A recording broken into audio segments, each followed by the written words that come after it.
رات کا اندھیرا دھیرے دھیرے مدینہ کے آسمان پر چھا رہا تھا۔ ہوا خاموش تھی، لیکن اس خاموشی کے اندر ایک بڑی تاریخی گھڑی پیدا ہو رہی تھی۔ یہ وقت تھا جب اسلام کی چھوٹی سی جماعت کو ایک ایسی آزمائش کا سامنا کرنا تھا جو آنے والی صدیوں تک یاد رکھی جائے گی۔ یہ کہانی ہے بیٹل آف بدر کی۔ 2 ہجری کا سال، رمضان کا مبارک مہینہ اور ایک چھوٹا سا لشکر جو صرف 313 مومنین پر مشتمل تھا۔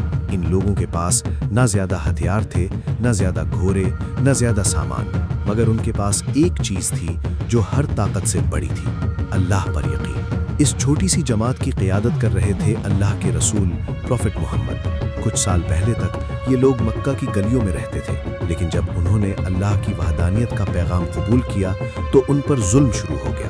انہیں مارا گیا، ستایا گیا، ان کا مال چھین لیا گیا اور آخرکار انہیں اپنا وطن چھوڑنا پڑا۔ پھر اللہ کے حکم سے وہ مدینہ ہجرت کر گئے، مگر قریش کا غصہ اب بھی ختم نہیں ہوا تھا۔ ایک دن خبر ملی کہ قریش کا ایک بڑا تجارتی قافلہ شام سے واپس آ رہا ہے۔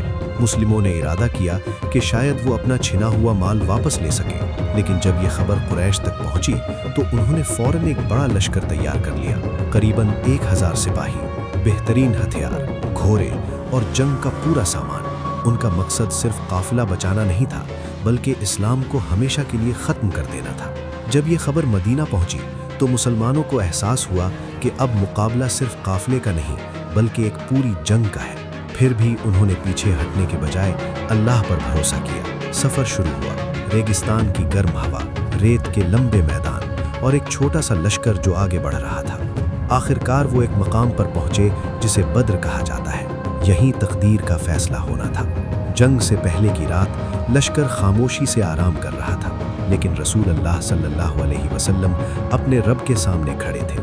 آپ صلی اللہ علیہ وسلم دعا کر رہے تھے: اے اللہ، اگر آج یہ چھوٹی سی جماعت ہلاک ہو گئی تو زمین پر تیرا نام لینے والا کوئی نہیں رہے گا۔ یہ صرف ایک جنگ نہیں تھی، یہ دین کی بقا کی جنگ تھی۔ صبح ہوئی، سورج ریگستان کے افق سے ابھر رہا تھا۔ دونوں فوجیں آمنے سامنے کھڑی ہو چکی تھیں۔ ایک طرف طاقت، غرور اور زیادہ تعداد، اور دوسری طرف ایمان، صبر اور اللہ پر یقین۔ جنگ کا آغاز روایت کے مطابق مبارزے سے ہوا۔ قریش کی طرف سے 3 مشہور جنگجو میدان میں آئے۔ ان کے مقابلے میں مسلم صف سے 3 بہادر صحابہ نکلے: حضرت حمزہ رضی اللہ عنہ، حضرت علی رضی اللہ عنہ اور حضرت عبیدہ رضی اللہ عنہ۔ ریگستان کی خاموشی میں تلواروں کی ٹکراہٹ گونج اٹھی۔ کچھ ہی لمحوں میں مقابلہ ختم ہو گیا اور مسلمان کامیاب ہو گئے۔ یہ پہلا اشارہ تھا کہ آج کا دن عام دن نہیں ہے، اب اصل جنگ شروع ہوئی۔ تلواریں چمک رہی تھیں، دھول ہوا میں اٹھ رہی تھی اور تکبیر کی آواز ریگستان میں گونج رہی تھی۔ اس موقع پر اللہ نے قرآن میں ایک عظیم بشارت دی۔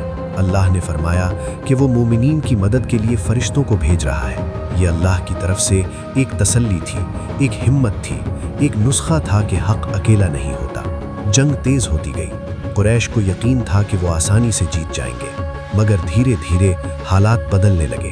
ان کے دلوں میں خوف پیدا ہونے لگا اور مسلمانوں کا حوصلہ بڑھتا گیا۔ آخرکار وہ لمحہ آیا جب جنگ کا پلڑا پلٹ گیا۔ قریش کی صفیں ٹوٹنے لگیں، ان کے کئی بڑے سردار مارے گئے۔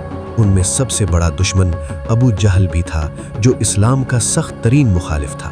کچھ ہی دیر میں جنگ کا فیصلہ ہو چکا تھا۔ اس تاریخی جنگ میں قریش کے 70 لوگ مارے گئے اور 70 قید کر لیے گئے، جبکہ مسلمانوں میں سے 14 صحابہ شہید ہوئے۔ مگر یہ شہادت اسلام کی تاریخ میں ہمیشہ کے لیے روشن ستاروں کی طرح چمکتی رہے گی۔ جنگ کے بعد جو منظر تھا وہ بھی اسلام کی رحمت کا ثبوت تھا۔ قیدیوں کے ساتھ انسانیت اور رحمت کا سلوک کیا گیا۔ کچھ قیدیوں کو فدیہ لے کر آزاد کیا گیا اور کچھ کو اس شرط پر رہا کیا گیا کہ وہ مدینہ کے لوگوں کو پڑھنا لکھنا سکھائیں گے۔ اس سے پتہ چلتا ہے کہ اسلام نے جنگ کے بعد بھی علم اور انسانیت کو اہمیت دی۔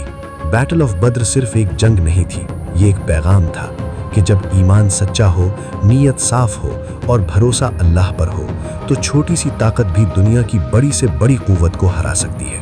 اسی لیے اسلام کی تاریخ میں اہل بدر کو بہت بلند مقام حاصل ہے، اور یہ جنگ ہمیشہ یاد دلاتی رہے گی کہ حق اور سچائی آخرکار غالب ضرور ہوتی ہے۔